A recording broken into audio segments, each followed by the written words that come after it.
99% less hair fall. New Vaseline Anti-Hair Fall Shampoo. Hitachi Air Conditioners, utilizing DC inverter technology, packed with the latest innovation for full customer satisfaction. Designed for environment-friendly reliability and durability. Hitachi. Tuloy-tuloy ang Morning Balita, Gimmick at Chika, hatid ng unang hirit at Hitachi. Reveal naturally glowing skin at a beautiful price. Try Dove for only 25 pesos. Sa unang hirit, misyong totoo ang unang hirit. Ang saya-saya sa unang hirit. Welcome back po sa unang hirit, mga igan. Ayan. Good morning sa mga taga-Bohol. Ayan. Sa mga kakabukas lang po ng television dyan. May pasok, mga bata. Tsaka yung mga may edad na rin, mga nasa college. Kahit may mga pag-uulan dyan, sa iba't ibang bahagi ng bansa, may pasok po kayo. Kaya narito na ang mga balitang dapat yung malaman bago kayo lumabas sa bahay sa ating top hirit.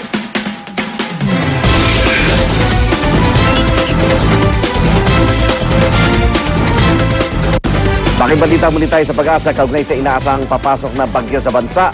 At makakausap muli natin ang weather forecaster si Ginoong Buddy Javier. Buddy, good morning! Magandang umaga rin, Igan. Opo. May latest na tayo, yung 5 a.m. bulletin. Ano nang balita kay Bagyong, ano to, Gukol? Yung international name niya o Gukol? Gutchol po. Gutchol.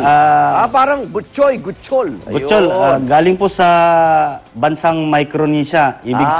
Ibig sabihin, kind of spice. Parang yung mga ginagamit na panluto. O mga pansahog. Ay, opo. Ayan, okay. Ano nang latest kay Gutchol? Yung si Gutchol po, nasa layong 1,480 km east of Mindanao. May coordinate siya na 9.4 degrees north, 141.1 degrees east. At sabi mo kanina, kundi Huwebes ng gabi, Biyernes ng umaga, Opo. Philippine Area of Responsibility siya papasok. Opo. Ayan. Tapos, hindi siya magla-landfall uli, Buddy, no? Yes po. Base doon sa mga pinapakita mo ng models, hindi po siya maglalandfall. Oo, pero apektado mga lugar natin, yung coastal area ng Visayas at ilang bahagi ng Northern Luzon. Luzon, po sa Luzon. Opo. Sa Luzon din. Opo. Okay. Yan ba pagpasok ng PAR, maapektuhan ba yung shallow low pressure area dun sa may Cotabato o Mindanao? Kahapon po, mayroon tayong shallow low pressure nasa 100 kilometers south of Northern Mindanao. Opo. Ngayon nalusaw yun, may panibago. Nawala. Buti naman. May panibago ulit dito naman sa 210 east of Northern Mindanao. Mindanao pa rin. Opo. Kaya asahan natin dyan sa Mindanao, makakaranas pa rin sila ng maulap na kalangitan na posibleng pong magkakaroon pa rin ng flash flood saka landslides. Maraming mga pamilyang na-dislocate pa rin dyan, ano? Opo. Okay, so pagpasok nito, yung hanging habagat naman, mahahatak nitong si Gutchoy. O sino? Si Butchoy. Ayan, pagpasok ng Pilipinas. Mahahatak niya, Buddy? Pagka pataas na siya at pagka malapit na po siya malapit dito sa kalupaan ng Pilipinas, yun po, pwede niyang hatakin tong habagat. Pero sa ngayon po, napakalayo pa. Malayo pa. Yes, sir. So pagpasok niya, ano inaasahang weather natin Thursday night o Friday morning? Hanggang Sabado, anong inaasahan natin? Thursday night, makakaranas pa rin tayo ng maulap na kalangitan po, halos sa buong bansa po. Okay. Tapos Biyernes, mas lalo po kasi dito dito po sa bandang Northern Luzon, mas napapaigting yung habagat po. Okay. Buddy, maraming salamat ha. Yes, maraming Sana salamat. hindi na dumaan yan. Buddy Javier po, weather forecaster po ng Pag-asa. Gutchol pala, international. Yes.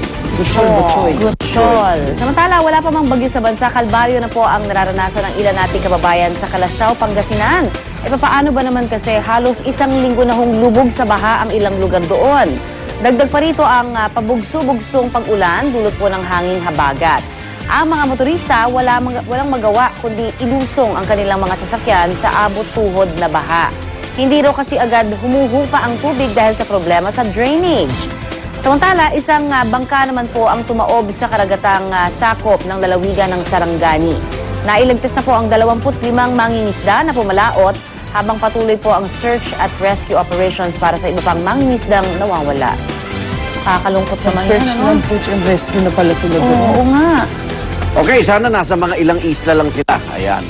Samantala, nanatiling nakaantabay ang buong puwersa ng GMA News and Public Affairs. Ito naman po tinututukan namin ngayon na yung pagbabalik eskwela ng mga nasa kolehiyo. Nasa St. Joseph College sa Quezon City si Rhea Santos. Sa San Sebastian College naman po sa Maynila. Doon po naman nagbabantay si Ivan Mayrina. Habang ating reyna ng kalsada na si Lava Nuber ay nandyan po at magbibigay ng update sa Mendiola. Siyempre, kakamustahin din natin yung school opening dyan sa University of San Jose Recoletos sa Cebu City. Muli natin makakasama si Alan Domingo ng GMA Cebu. Kamustahin muna natin sitwasyon sa St. Joseph's College sa Quezon City. Rhea, good morning! Good morning, Igan. At sa barkada ng unang hirit, balik eskwela na nga po ngayong araw na ito. Ang higit sa 1,000 estudyante ng nursery, kinder, elementary, high school at college ng St. Joseph College. Dito po yan matatagpuan sa E. Rodriguez sa Quezon City. Ang St. Joseph's ay itinayo ng mga Franciscan Sisters ng Immaculate Conception at ang eskwelahang ito po ay nasa 80 taon na. Mamaya matutunghayan natin yung kanilang flag raising ceremony bandang alas 7:30 yan ng umaga. At tatalakayin din natin yung panuntunan ng eskwelahan na bawal gumamit ng cellphone sa loob ng classroom. At mamaya rin po, dadalawin tayo ng mga kinatawan ng LTFRB para inspeksyonin yung mga school service na dadating dito mamaya. Ano nga ba dapat ang meron ang isang school service para masabing ligtas ito at pwedeng makapag-operate?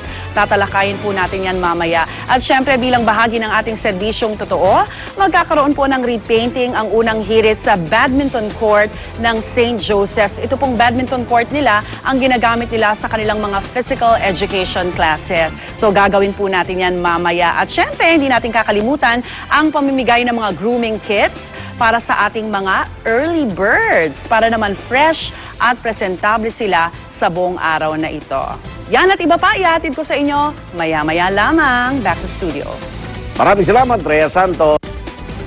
At punta tayo Maynila. Yan, isang sakay lang yan. Bababa tayo sa May Baste sa San Sebastian College.